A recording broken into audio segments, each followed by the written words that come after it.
clear the house. The one they talking about, word of mouth. The boxing playhouse, without a doubt.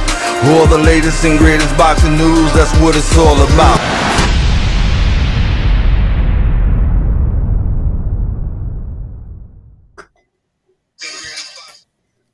What's up, everybody? This is Sakura A, and I am here at Boxing Playhouse. I have a special edition for you guys tonight. I'm joined by the wonderful, amazing Lisa McClellan. How are you doing? Good. How are you, Shakira?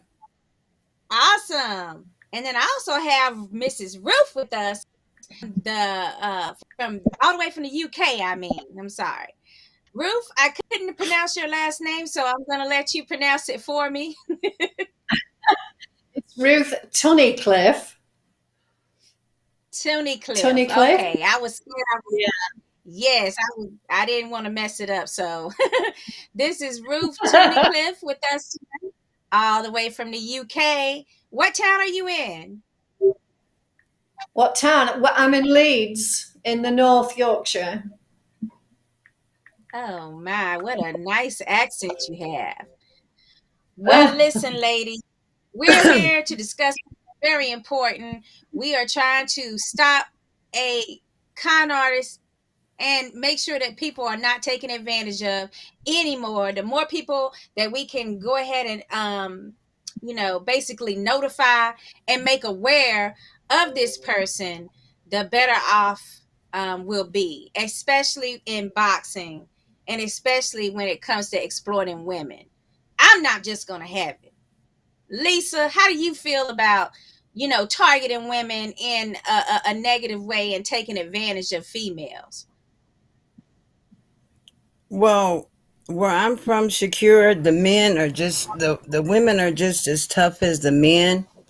The way I grew Okay. up, anyway. But I have a huge problem with men that take advantage of women, and I think as women, um, we all have to stick together to protect one another. And when a friend of mine called me about Ruth and her story with this particular person, reading her story, it made me feel the need to want to protect her as much as wanting to protect the fighters that have been taken advantage of. So I have a major problem with it. Absolutely. And Ruth, you do have a compelling story, and we want to get into that in detail.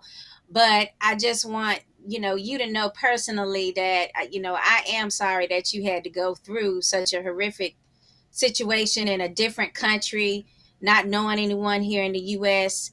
And it's a story that should be told, not only cautionary for other women, but for men as well who are encountering someone of that lackluster character, and who is also taking advantage of people in boxing as well as music and other probably things that we just don't even know about. We did an expose a couple of months ago, and it also involved talking about this person whom we know currently as, let's see, what's his name, Charles Russo. But it's my understanding, Ruth, that he also came to you and assumed a different identity, which is more or less his real identity, like legal here in the U.S. Can you tell us about that name, and when did you realize that that is the same person? Absolutely. He came to me as, well, it was a company name to start with. He messaged me on Messenger, and it was TriStar Productions. And then he called himself Pete Bove, the director. But then when I met him, he was actually Peter McMahon, and that is his name because I've seen ID with that name, and that is him. So all the other Okay. names is not. So it was okay. So it's a third name as well, which is the company TriStar that he told you he was the CEO of. Yeah, that So was that's how we first. okay. So Lisa, you tell us how you encountered him and what name he was using at that time, please. When I encountered him, Shakira, excuse me, he was Charlie Russo from the BMM which is a boxing union.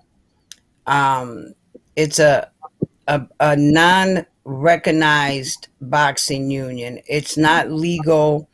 It's not. It's there is an actual union, Shakira, that Paul Okay. Johnson. And you can look him up on Facebook. He's been working on for almost 30 years, and we are just about to go to court.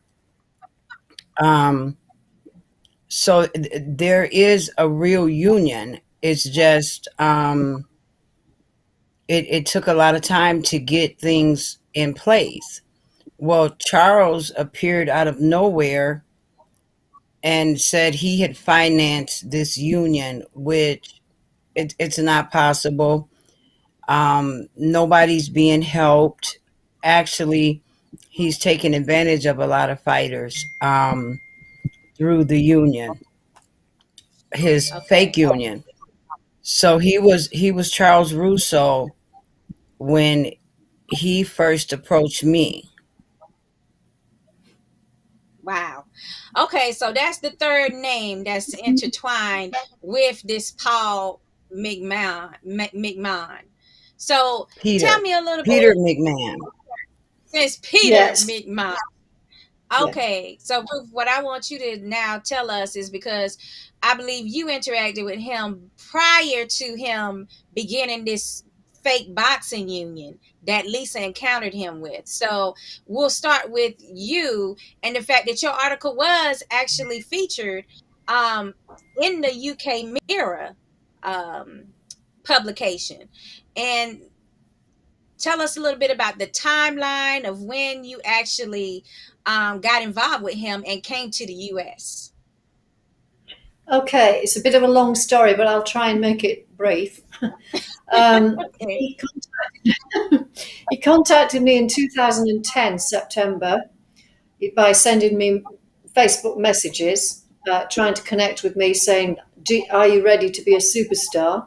And I ignored him for a couple of weeks, and then eventually he persisted. So I replied, as you do, just because I was curious. And then he started Mm-hmm. chatting. We were chatting just online, and then we exchanged numbers after probably about 3 weeks. And then he started calling me, and we hit it off. He was fun. He was charming. He was very sure of himself. He was going to offer me this business opportunity.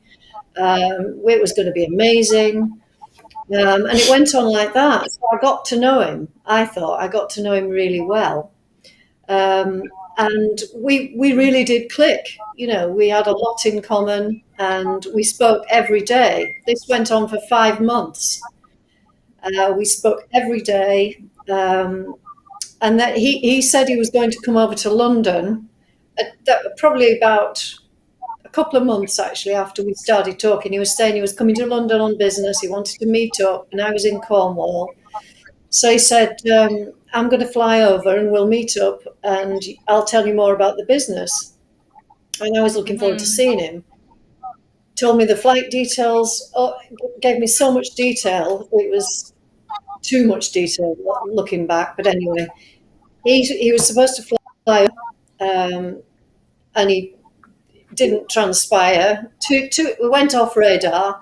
Then a couple of days later, I was going mad wondering where he was. I'd got attached to him by then, and I trusted him. And then he called me, and he just said, "Really sorry, I had to fly straight back." So that was that. And then we carried on talking every day, having fun, getting to know each other. I started to trust him. We built a relationship, and he was fun. And then he suggested in February 2011 that I fly over to Nashville and meet him there. I thought just for a few days, because I wanted to know more about the business, and I was keen to meet him because we were getting on really well. We'd formed a relationship, as a lot of people do online now. Right. That was the way it was. So I booked a flight 16th of February, return flight for 10 days. I was due to on the 26th of February, flew into Nashville, met him, and we just hit it off. It was, instant. He was fun. He was charming. It was so charming. He had surety about him, a positivity. And I felt like I knew him already because we'd been talking online for so long. Okay. Anyway, then we went into Nashville. I stayed for the picture actually that was on most of the media. That's the articles that have done.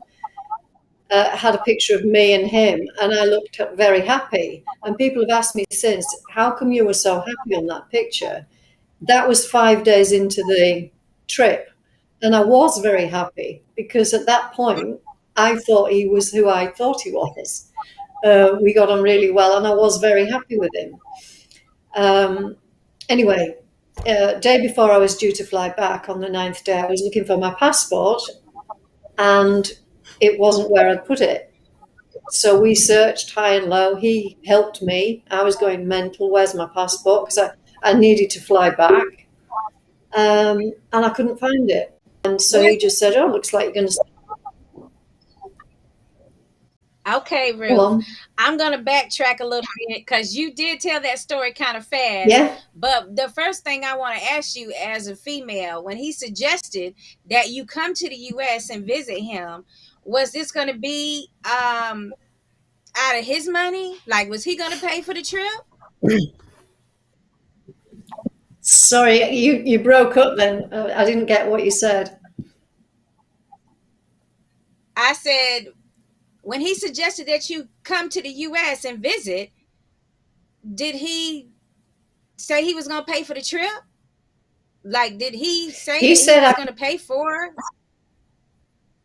No, he said that I would get the flight back on, this is how he said everything about the money side of it. He said, don't worry, you can claim the expenses, you can get the flight back on the business. They said, keep your flight details, keep your receipts, keep everything, and I'll put them through the business and you'll get them back. And that's what he said from the word go. So I thought, okay, I'll get expenses, great. But I had to pay up front, which is, it didn't seem anything out of the ordinary to me. I would just get them back. So that's how it went. Okay. I mean, okay, so you pay for this flight out of your pocket. When you get here, do you incur rental car expenses and hotel expenses as well? Or does he start picking up the tab for things that you guys are doing once you arrive? No, he didn't. And the first thing he said was when it was time to check out of the hotel, he said, well, would you mind getting this? Because my accounts are frozen. I'll explain later.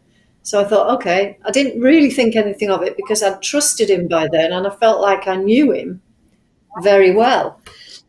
So I picked up the bill.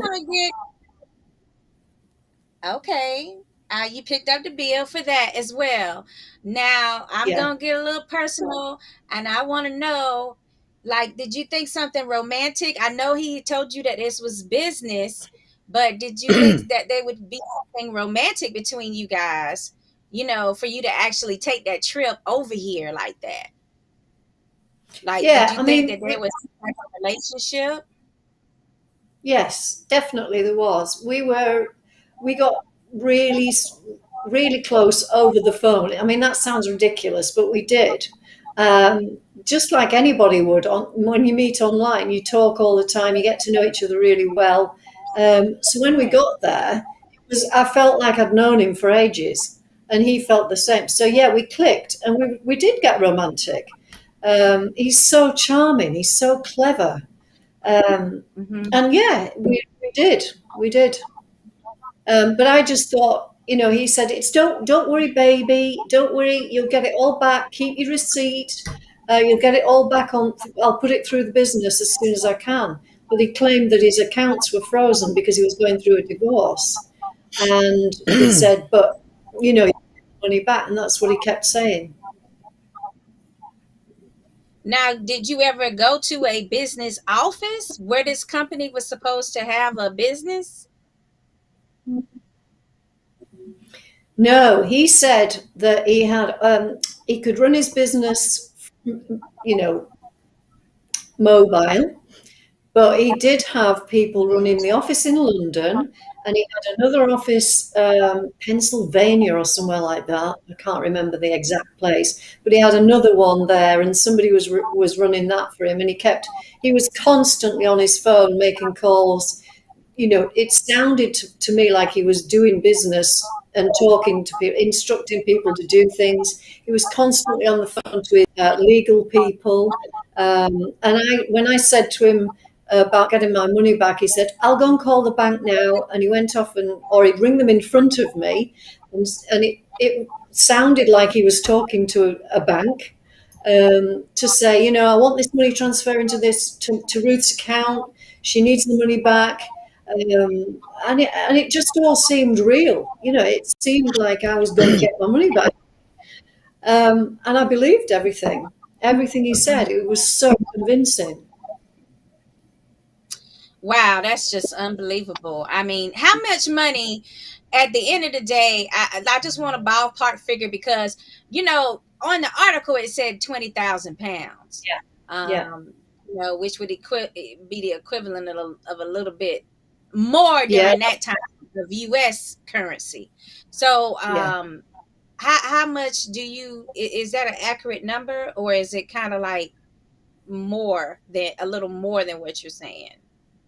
No, it was total.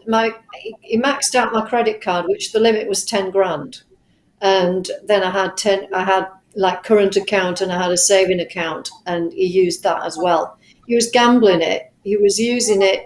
I thought he was using it to pay for expenses, but he just kept saying I was going to get it back, and he kept all the receipts. He had a case, and he had it full of receipts. Everything he spent on my card or anything, he kept the receipts. So he was saying, "There you are, I'm going to put it through the business. Don't worry, you will get it back." And when I asked him when, he would say, "Oh, tomorrow, or it'll take me a few days to sort it out, but you will get it back. I would never lie to you. I'll go and ring the bank again." It was just so convincing. Well, at what time did you start suspecting that you wasn't going to get your money back and that he was not who you thought he was? That would be... It was quite a long time, actually. I mean, it does sound like I'm an absolute idiot here, but it was quite a long time because I would say to him probably on a daily basis, "I need my money back." And he would make a call, or he would do something, and time went on and on. And he would say, "Oh, it'll be next week." So then it would turn into next week. Then it was 2 weeks. Then it was 3 weeks. And time just went. And it must have been about May time. I was there in February. We went from Nashville to New York because he said he could get another passport in New York very quickly. He also had bank accounts in New York that he could access and nobody else could, so I'd get my money back. And so he said everything would happen when we got to New York, so that I was counting on that. And then in May, my passport turned up mysteriously at his sister's house. She'd been cleaning, and she came over with my passport in her hand and said, I said, "Where did you find that?" I couldn't believe my eyes. And she said it was down the side of the sofa. So the only way that passport got there was from Nashville to New York was in his pocket, because it was nowhere on me. And I'd searched high and low for it. So he must have taken it and put it down her sofa, the side of her sofa cushion. and it fell out, and she found it. So that's when I started to think, because I challenged him, and he just sort of walked away and didn't say a lot. Okay. So when did you run out of money? And like what point did he wanted to spend more of your money, but you didn't have anything left? Like when did that happen? That was about April time. That was April time. He was just going through it. Like we were going to Belmont Park to the races. He was a bettor, and sometimes he was good, and sometimes he was shocking. And he would just go and get money out on my card and say, don't worry, and I'm going to have a winner. So I just kept thinking, if he gets a winner, he's going to give me my money. And that was April time, but I was done by then. I had, no more money at all. So I was stuck. So, but you still went to New York with him after that point, because you said that was May that you went to New York, right? No, sorry. I was 10 days in Nashville, and then after about 14 days, once I couldn't find my passport, he said, oh, well, we'll go to New York. So we drove from Nashville to New York in end of February, early March, and went to stay with his sister in Staten Island. So we were there from March, and then by the end of March, I had no money. Ruth, you gave this man your credit card and your bank cards, and he was able to just go to the ATM whenever he felt like it, girl. I know that sounds mad, but when you're with him, if anybody out there has been with him, they'll understand. He is a master at this. He completely... Sakura, to Ruth's defense, Sakura, every victim of Charles that I've talked to had the same story, that he was so convincing. The stories were so real. The young guy that lived with him for a year and Charles emptied his bank account said that he would cry, like literally make up stories and cry that these things were real. So he's very convincing. Well, what I was getting to, I want to make sure people understand that I'm not beating up on her for this. What I'm trying to get at is, I'll give my man my card too. I'm trying to say, or ask Ruth, basically, I mean, did you fall hard for this guy? This is what I'm trying to get with her. Yeah. Because I don't see any other way that I you have to as admit. a female just... Yes. Because he was just that but charming. What you have to understand, I hadn't just met him. I'd been talking to him for 5 months before I flew out there. So I felt like I knew him so well. We would sing on the phone together. We would talk every day, 2 or 3 times a day. It was more, it wasn't the case of me just meeting him one day and flying out there the next day. I knew him very well, or I thought I knew him very well, and we really clicked. We had a lot in common. Music-wise, we both love karaoke. We both love singing, and he picked on everything that he'd been stalking me for months on Facebook, so he knew about me. He could pick everything about me and connect with me, and that's what he does. He gets into your head and twists your head so you believe him. Mm-hmm. You believe him. So let's really move do. And to you the fall darker in love times. with I'm sorry, say that again, baby. You do fall in love with him, and what Lisa just said. He tries. He ended if you question him too much. He said, "Please don't say you don't trust me. I would never lie to you," and gets upset. I say that to him. He's my friend, and he's he's somebody I care Did she about. freeze up? And I think Ruth, that's are you with us? Yes, I am. Yeah, I'm here.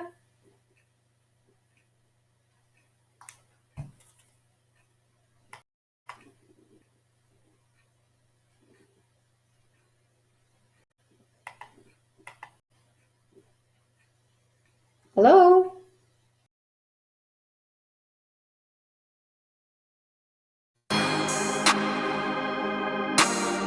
Haha. Yeah. Yeah.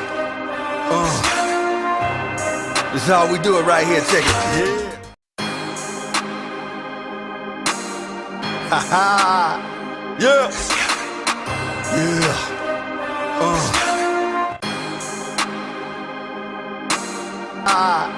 Yeah. Yeah. This is how we do it right here. Check it. Yeah.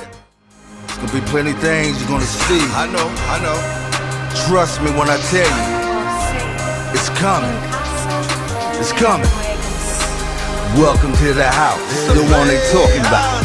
Word of mouth, the boxing playhouse, without a doubt. All the latest and greatest boxing news, that's what it's all about. Listen, welcome to the house, the one they talking about. Word of mouth, the boxing playhouse, without a doubt. All right, ladies. Sorry about that. Hello. Yes, can you hear me? Hi. Back. Hi. I'm so sorry about that. We had like a little technical difficulty, but we're back. And I wanted to hear the last thing that you were saying about being in love with him and how he would like cry and be like a master manipulator. Yeah, completely. He would, if I ever showed any doubt in him, he would get upset and start saying, "You please don't say you don't trust me." And I would never lie to you. The amount of times he must have said that to me. And he would get offended if I asked too many questions. In the beginning, that's how he got. So you sort of feel sorry for him, or you feel, you shouldn't question him, because why would you? He's telling you the truth. That's what you think. Right. And Lisa was pointing out, she's going to be back with us a minute. But Lisa was pointing out the fact that he like really did this to other people and manipulated them very well in the same manner. And he tried to do something similar to her. I'm going to let her, remind us really quickly, about, what happened in her situation that mirrors what happens in your situation. But as a woman, it's kind of like, so scary to me to, just think about being in your position. Like, what if I had went to the UK to meet someone that I thought was, my Prince Charming, and who was going to get us business and make money together, and then to have him, pull an old switcheroo, and it's just nothing but a ruse on every level. And, it makes me sick to my stomach. And like I said, I'm so sorry that happened to you. And now to know that he's doing this to people in boxing that are like retired boxers, making them feel like he's going to do things for him when he isn't, is like another layer of disgusting. And then when it comes to Lisa and her family, her brother that's had this, traumatic brain injury and CTE damage due to boxing, what kind of human being, low level, disgusting human being could take advantage of someone in that situation? It just goes to speak on, just the level of morality is just not there. No, he's a piece of work. He has no moral. He has no conscience. I've seen him, laughing at. We'd go to a phone shop. There was a problem with my phone once, and we went to a phone shop to sort it out, and he hadn't been paying for it. I thought he had, but he hadn't been paying for it, so he was behind on the payments. And he was just, he's so quick and clever that he completely confused the person in the in the shop. And by the end of it, we ended up with a new phone for nothing. And I don't know how he did it. He completely confused everybody. And then we came out, and the poor man in the shop was just left just wanted us to get out, I think, because he was so confused and bamboozled. And then when we came out, all he did was laugh and say, stupid, whatever. At least we got a new phone, and he would not stop until he gets what he wants. He will not stop. He's just ruthless. He just doesn't give a damn about anybody else. He's never done a day's work in his life. He just lives in so. I'm sorry. I did see where you had some photos of him with his family. And when you say that he does things like this, and you just wonder, was this a, regular traditional home he lived in? How was his mother treating him as a kid? Is this something that goes on in their family? What was your impression when you had interactions with his other family, like his sister that, found your passport? They were all. It was queer. It was really weird. They were all. I don't think any of them liked him, but family is everything to them. Family was everything to them, and they would say it. But he actually scammed his sister.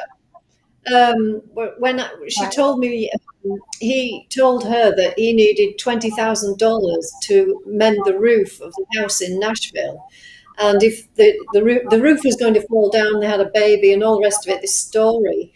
And she gave him the 20,000 without telling her husband. And of course, it was he didn't want it for the house; he wanted it for himself, and that became clear that's what it was for. And her husband absolutely hit the roof. They very nearly divorced over it. So he knew what he was like, but it was odd how they just didn't want much to do with him, but they still stuck by him. And if you try and contact any of them, they just blank you. They won't reply. Okay, that sounds like family then. That sounds like I wasn't expecting you to say that none of them like him, but it's something about those bloodlines that, while you might not like somebody, you still, know you grew up with them and you love them on that level. I just wonder how many times they've been contacted about different shenanigans and criminal activity that he's actually done. I'm sure quite a bit. Yeah, I think they're quite aware of what exactly what he is. I'm sure they are. Okay. But they're loyal. They're family's family. Right. Now, Lisa, we had just wrapped up a little bit. We hadn't got into the real dark side of her being in the US yet, but I wanted to go ahead and let you tell your part of the story about how it was when he first contacted you, pretending that he was going to help you and G-Man, Jerry McClellan. Well, when I met him, Sakura, he called because he had reached out to Ring 10, and he knew I was a big part of Ring 10. And I think what he wanted was to use Gerald's name to make himself seem legitimate. And not just Gerald, he wanted other fighters involved. So it seemed like he had legitimate people to draw in more people. And he called me. We were having the house made handicap accessible for Gerald. So we went to a hotel because Gerald don't do well with noise, and so I just thought it would be easier if we just checked in a hotel, let the construction people do whatever they had to do. So when he called me, we were at the hotel, and I told him, I said, well, give me a couple of days, call me back when we're home. I told him we were in a hotel, and he said he wanted to know why. Probably because that's the lifestyle he lives, because he's in hotels from day to day. And I told him because the house was under construction, and we would be going home in a day or two, and I would call him back. And he said, well, if you don't mind, who's paying for this? And I said, well, I am. And he's like, this is what the union is for. You shouldn't have to pay for this. Give me the name and number and I'll pay the bill. And I said, well, I've already paid the bill. It was only one night in question. And that was because I didn't know if we were going to stay or go home. We could go home, but they weren't completely done. Right. I was just trying to decide what we were going to do. So he said, no, I'll pay for the whole bill and they'll reimburse you your money back. So I gave him the name and number to the hotel, and I went out to smoke later that night, and I stopped at the desk to see if the bill was taken care of, like he said. And Right. the lady said, not only did the bill not get taken care of, but he insulted her. And he Uh, said that the hotel was known for scamming people's credit cards. And he called. So after he insulted them, I went back to the room. I called him and I said, why did you do that? And he goes, my lawyer checked on them. That's a bad place. You and G Man, get out of there. I said, wait a minute, dude. I've been here all my life. I know these people.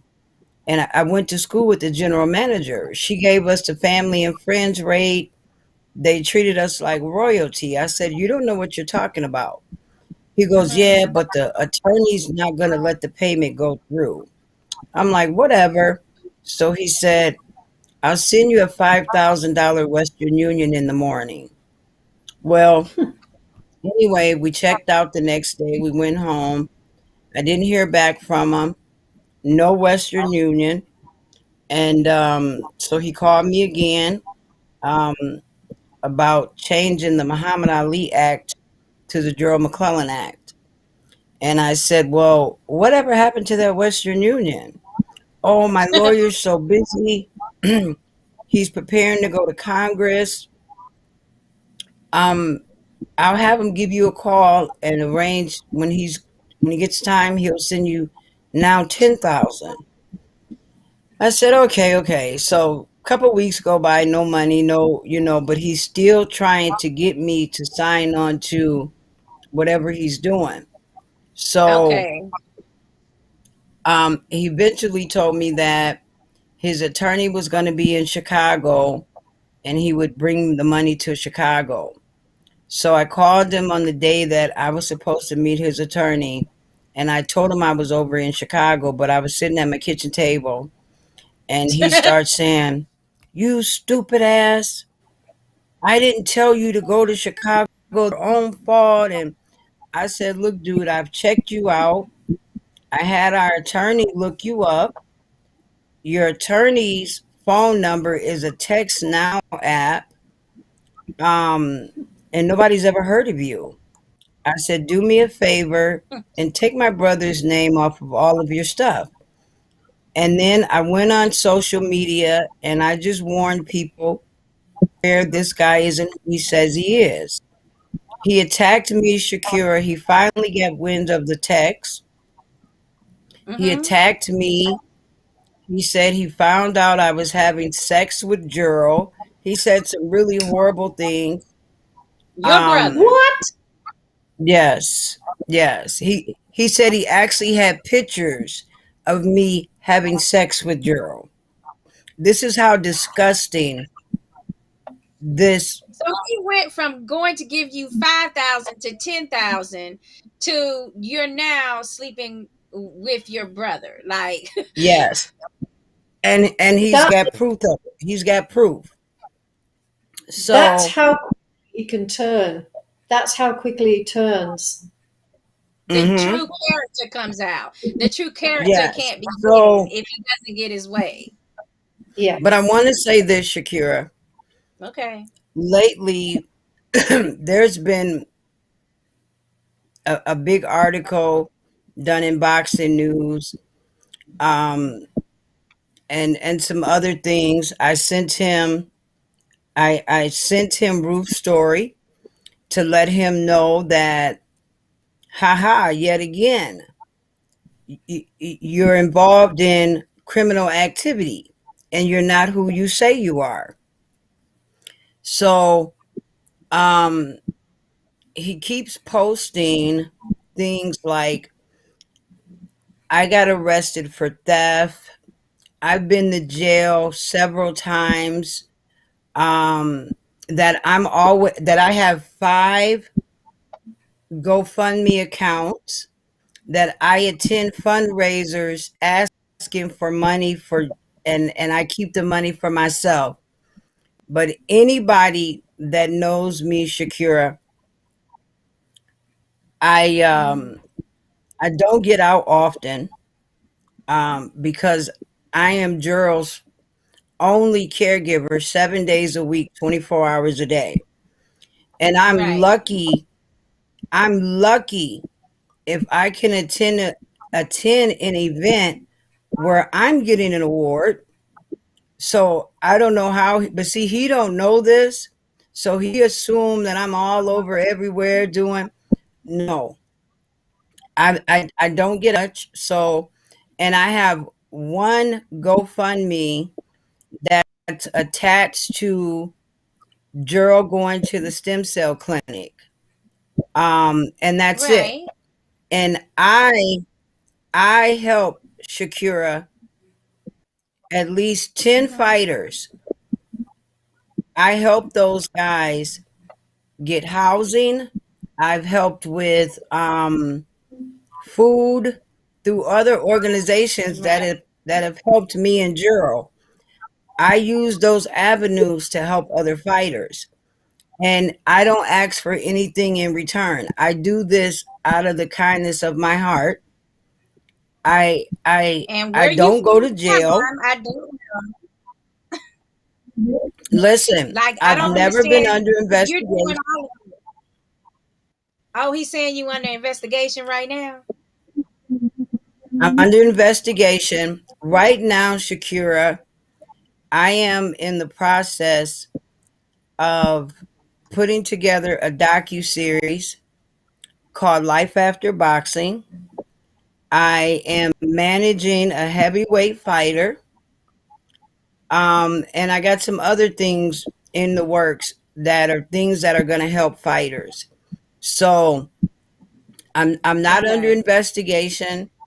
I haven't been to jail for drugs and shoplifting. Haven't done any of those things that he said that I've done. And I'm an open book. If anybody want to check, feel free to check. You'll find out none of these things that he's saying about me is true. But it doesn't Right. matter what he says, Shakira, because the people that I deal with and I associate with, I don't have to prove myself to those people because they know what I am, they know who I am, they know what I do, they know where my heart is, they know my commitment to helping fighters. It's him Yes. and what he's doing. Mm. He tries to make other people bad to take the attention off of what he's done. And he's done some really bad Yeah. things. And he's hurt a lot of fighters. The story, Shakira, of him leaving the fighter and his 7 children homeless will make you cry. You know, Mhm. that he could even sleep at night after doing this to people. But that's what con men do, you know? So Mm. Right.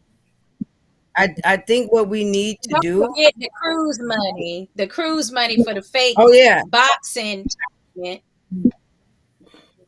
And what he's so upset with me for, Shakira, is every Mhm. time I hear, I shut it down. If he's got a fight card Mm. in Oklahoma and he's selling Yeah. fake tickets and taking money from fighters, I call the commissioner. And I'm gonna keep doing it. And I'm gonna keep Mm. shutting down everything he's doing until he shut down his fake page, and crawl back in the hole that he belong in. I'm going to continue to stalk his ass and run him out of boxing. Absolutely. And you should. But I don't know how you find the time to do it all, because you're a humanitarian. You're helping other boxing families that are in crisis situations while still, waiting on and taking care of Gerald full time. And then on top of it, you have this docu-series that is going to be amazing, and I can't wait for it to come out, Life After Boxing. But you find time to still somehow manage to track him down and make sure that he doesn't, make sure that he possibly you can maintain as many people not getting hurt by him in the boxing world as possible by contacting the hotels and venues and not just the boxing commission. I know this personally Shakira, for myself as I'm doing this. The other night, I stayed on the phone till 5 a.m. researching things that he claimed that he was doing for a fighter. And I am happy to say that today it was shut down. So another victory against Charles Russo, taking advantage of someone else. And it was worth me not getting any sleep, Shakira. It was worth me being tired on my executive board meeting. It was worth me not getting any sleep. And I will continue to do that. I have a fighter that's waiting for me now to help him with the WBC application, because him and his family is in a situation to where they need help. And I'm going to do it as often as I can, and I'm going to help as many fighters as I can. And I'm going to try to save as many fighters as I can from dealing with Charles. Wow. Well, we definitely all in the boxing world totally appreciate that 100%. We just like here in Boxing Playhouse, we just want to get the word out so people can know this name. We want his picture known. We want people to understand that even when he say that he's not the same person that Mrs. Ruth encountered, he is. Because that's the newest thing. It's not me. He is. There's a picture. That is him. Ruth down at the bottom with Charles Russo, aka Peter McMoloney. What is how do you say it? McMahon. McMahon. That is him. McMahon. Peter McMahon, aka that is him. Charles. All right, so guys, if you encounter this person, please make sure contact local officials as in FBI as well as police, because he is continuously on the run. He doesn't stay in the same hotel long enough to get served with legal documents that could get him criminally prosecuted. So if you do see him anywhere, please make sure that you contact your local authorities and let them know that you saw him. Shakira, he's wanted in New York. Mm-hmm. He's wanted in Tennessee. He's wanted in Pennsylvania. Wow. He's wanted in Maryland. And those are just the states we know about. Wow. Oh my goodness. That's what we know of. There's probably other victims out there in other states that just haven't come forward, because it's quite an embarrassing process to, be open and tell your story like Miss Ruth has. Like, there's a lot of people that, they feel so embarrassed about that it happened to them that they don't necessarily want to come forward. So just the fact that you guys are telling your story is going to actually assist probably in helping people realize, like, hey, it's not you. You're the victim, and this guy was, the prey. He's the one that should be embarrassed of himself, not them. So please come forward if you have other stories. Miss Ruth, do you have anything else that you wanted to add tonight? Part 2, because we never got to the bad part of when you started realizing when you was asked for it and you didn't get any of your money back, you realized that he wasn't who he said he was. So, Yeah. No, I would I like mean, to know. he's I would like to know exactly how long you were in the States he before you all were able to travel back home. yeah, I managed to escape actually from him. I mean, it is a long story, and I adore it because I've written my books, and these are just a few of the chapters in my life.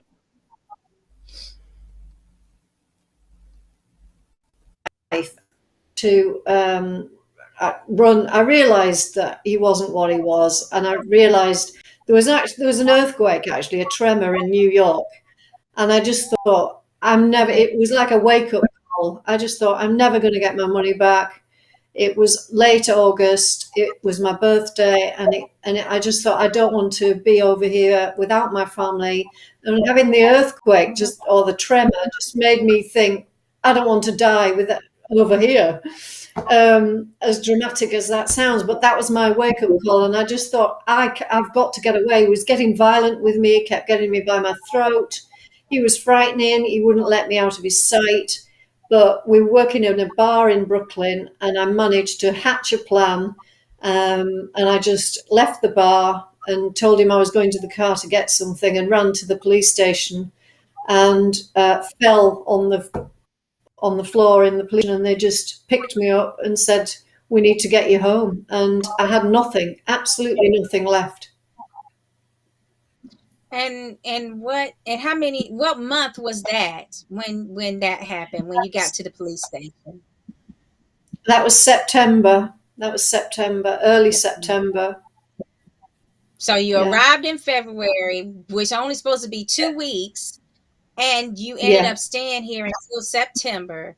What happened to your Yeah. family back home? Because I know you did have kids Yeah. that you had with your It was ex-husband. my mum wasn't very well, so I didn't want to worry her. So for a long time, I was just saying, "Oh, I've decided to stay a bit longer. I'm extending my stay." I didn't tell them that he'd stolen my passport, and I was stuck because I was embarrassed. I was ashamed. I didn't want to admit it to myself. I felt stupid. I didn't want to worry my family. But eventually, by sort of June, July, I started trying to get messages out to my family because he was watching everything I did. But I managed to get messages out to my family, and they just tried to help me get back. But the main thing was he wouldn't let me out of his sight, so I couldn't get away from him. But anyway, this day I did. I managed to get away and went to the police station, and they actually contacted his sister because they said, "We can't keep you here. Do you know anybody else in New York?" And I said, "The only other person I know is his sister." So she came and picked me up, but he was calling her and saying he was going to burn the house down with his family in it and me, threatening them. So they said, "Take her back to your house. We'll put a car outside the house. Right. He won't be able to come near you." That's what they did. And I couldn't even speak to my family because it was too upsetting. Right. And Oh my goodness. so she spoke to my family Oh, and arranged my flight back, knew it the following day. And so I flew back with absolutely nothing.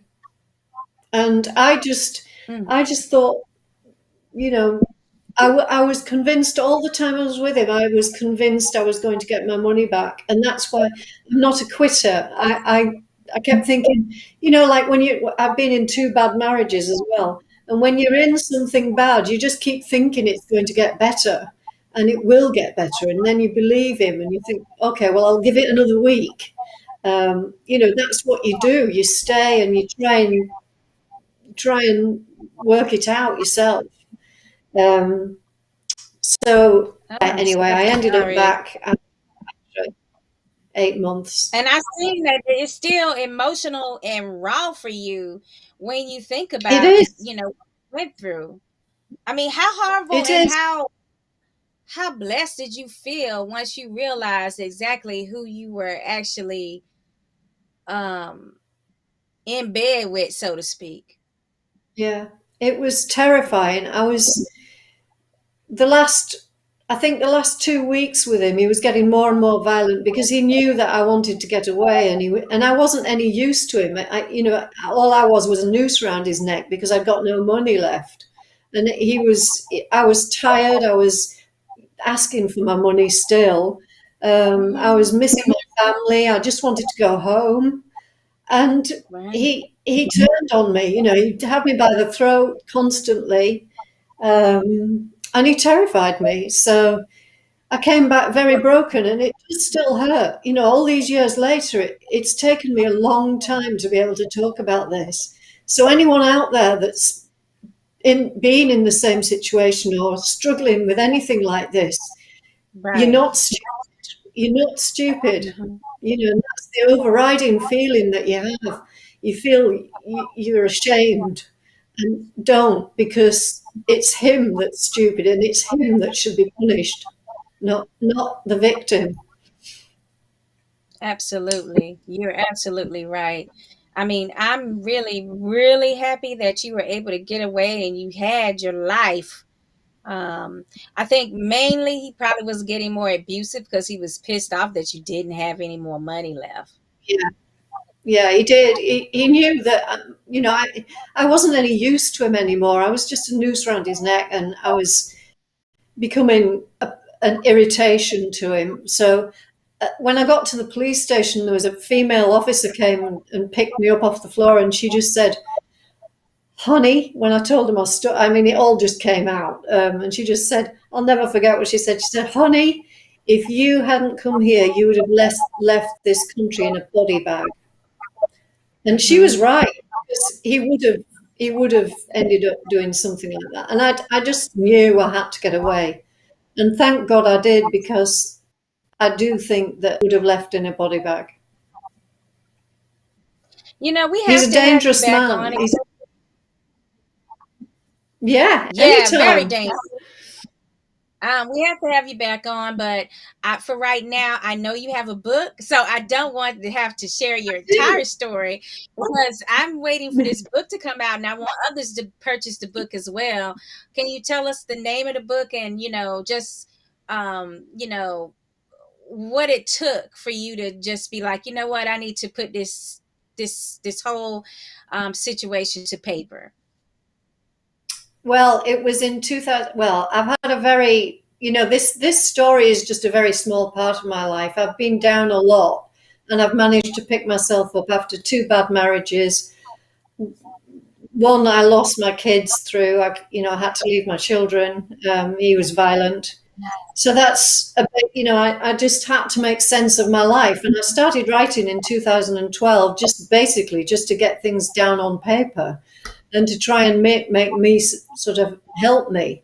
And I started writing, but I just got to a point and I couldn't write anymore. It was too hard, and I got too upset. So I didn't do it. But Yeah. then when lockdown happened, the first lockdown, I thought, this is my chance. I'll pick that book back up. And it just all came out. It ended up 37 chapters. So then once I finished it, I sent it to a publisher, and he said, "Okay, you've got 3 books here." So we've split it into 3. And the first one is called To Love, Honor, and Betray. Mhm. The first one's called To Love, Honor, and Betray. And that is my early years sort of thing, and going through my first marriage and losing the kids. And then the second book is Okay. the American chapters book as well. So it's split into 3 books, and the first book should be out hopefully in November.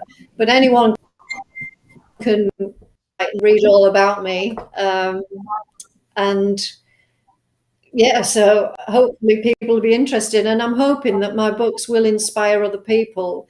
I've been through a lot of domestic violence and a lot of hardship, and if I can do it, anyone can get through anything.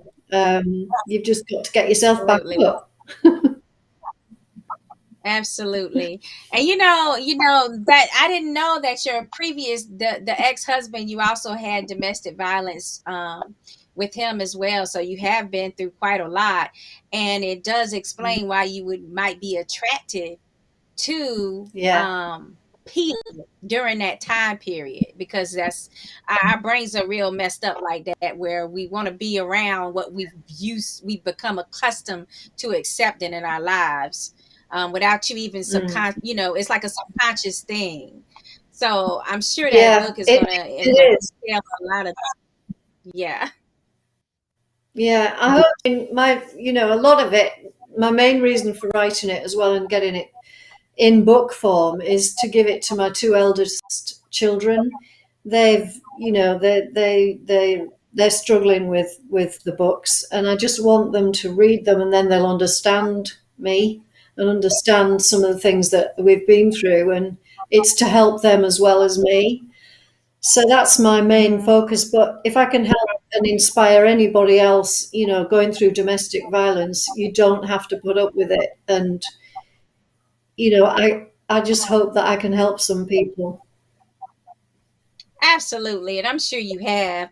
And I just want to give you confidence a little bit by reading a few of the comments that we've been getting from our viewers right now. Rob, hey, Rob, he's also from the UK. We call him British boy, but he's one of our fans. He basically says, thank you, ladies, for coming together to get this character off the streets. He will be found and dealt with. I can't believe they not got him yet. Yeah, it is crazy that he's so used to knowing how to get around things, right, Lisa? Like he knows the ins and outs of law. Absolutely. Yes. And police and things like that. Yeah. Okay. He's very switched on. He's very clever. Absolutely. And that's one reason why he's not caught yet. Another person, they said we need to get Dog the Bounty Hunter involved and get more publicity by finding him. Hey, the dog might find him. You just never know. I mean, he knows how to think like they think and move the way they move. So, I mean, that would be a great bounty hunter. If you're here listening to us, please. if you could just find Peter McMahon or aka Charles Russo, we would appreciate it. And then we got Joseph. He says he needs street justice. So I mean, yeah, I'm sure there's some people that he's scammed out of money, for different lies he's told about different boxing promotional events. Probably other females like Miss Ruth that he's also taking advantage of. I'm sure they would love to get their hands on him, I'm sure. And Carlos says, I'll whoop his beep you. He said that. And, we just want to thank everybody for listening and going ahead and leaving your comments and supporting us through this show. We're going to have Miss Ruth back on. Miss Ruth, I thank you so much for your story. Lisa, as always, thank you so much for your time tonight. Yes, I know you're and thank super you. busy. Thank you, Ruth, for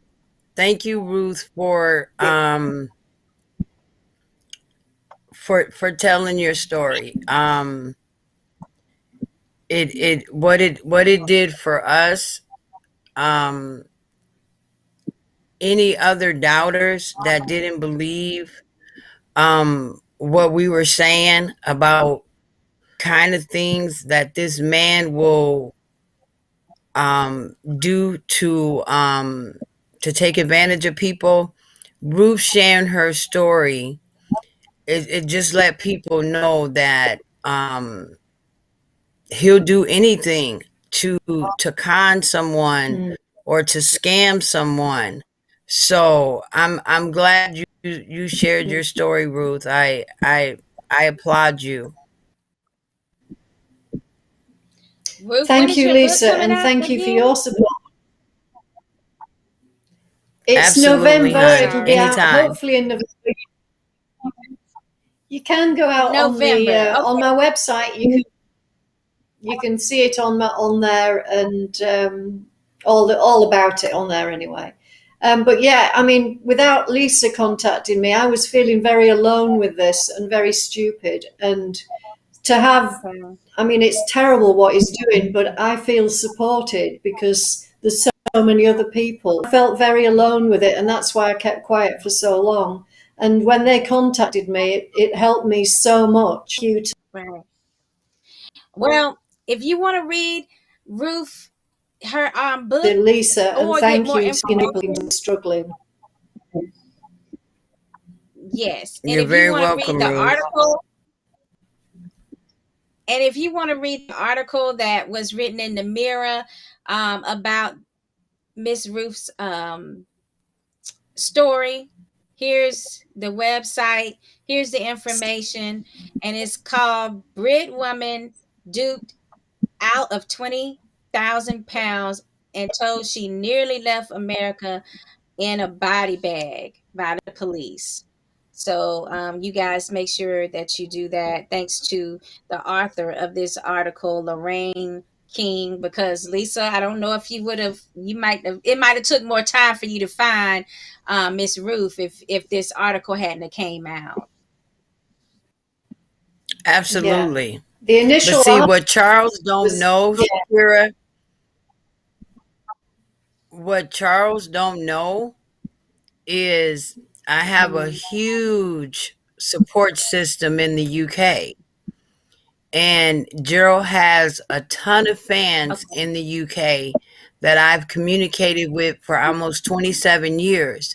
So they know what's going on this side in my life. And they know, so when Ruth's story came out, I got it from Gerald's fans over in the UK because they know what I've been going through with Charles. And that's how they connected us with Ruth. So that's how I met a lot of the people. A lot of his victims are also from the UK that he's scammed in boxing. And but it's a small world, and boxing is a very close-knit association, and he ain't gonna keep getting away with this, Shakira, for too much longer. I hope and pray every night that he doesn't get to scam one more person and that the police are able to catch up with him. Oh, they on his trail. Trust me. Yes, he actually got into my inbox a couple of weeks ago and wanted to tell me about another promoter and how they were terrible and how they I'm not going to say that promoter's name, but he was trying to shine light on something negative that somebody else might be doing as a promoter under this disguise of, him trying to make things right with the union. And I was floored because I'm like, I mean, this particular promoter that he mentioned, his fights happen. Like, they are not fake fights. They actually are real boxing cards. So, I kind of dare him to get in my box trying to implicate someone else when he has so much dirt under his fingernails. So, I mean, that's my latest round with Charles Russo right because there. Shakira. Yes. Shakira, he has put on at least 40 cards. He's promoted or publicized or been involved with at least 40 cards, and not one of them has ever happened. Not one has ever happened. And if he, listen, can I say this to Shakira? If he get a chance to listen to this podcast, I don't make accusations against Charles. I bring hard facts, like Miss Ruth. Yeah. Okay? I want him to show my arrest records, my theft records, my drug charges. Present the facts. Because I've said nothing against him that wasn't either told to me, showed to me, or I haven't talked to or brought the person. I mean, and it's not just me. there's other promoters that he badmouthed that have called him out, and he's actually said things about people that were damaging. I have a friend who's actually listening to the podcast right now. He loaned Charlie money when he met him because they were going to do business together. And when he confronted Charlie about being a fraud, Charlie turned the script and said that my friend, who is a business owner and doing very well in his business, Charles pulled the "I lost my wallet" trick, and my friend gave him $500. But when he was confronted, he said that it was my friend that borrowed the $500 from him. So he's so easy to manipulate the truth. He'll manipulate the truth to try to ruin other people's reputation so he can bring us down there where he is, but it'll never happen. It'll never happen. Ridiculous. I mean, this guy is just despicable. Like, despicable isn't even a word that I really is coming to my mind right now, Lisa. I mean, Mrs. Ruth, I could use a lot of other ones besides despicable. Yes, for sure. Like trailer park when trash. we're on the phone together. Right. Mm-hmm. But thank you, Sakura, for helping us shine a light once again on Charles and Peter McMoloney. Okay. Hopefully the next podcast will be also listening. Yeah, have a guy that's him, Peter McMoloney. Everybody, he didn't have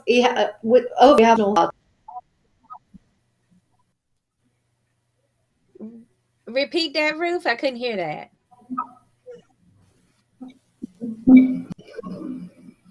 Hello. Hi, Ruth. What did you say, Ruth? Sorry, I was saying I did see some sort of ID, and it was definitely Peter McMahon, and it was an official little card that he had. He didn't have a driver's license and he didn't have a passport, but he had this other card, and it had a photo of him, and it was Peter McMahon. So everybody, I know that he's Peter McMahon. All his family are McMahon.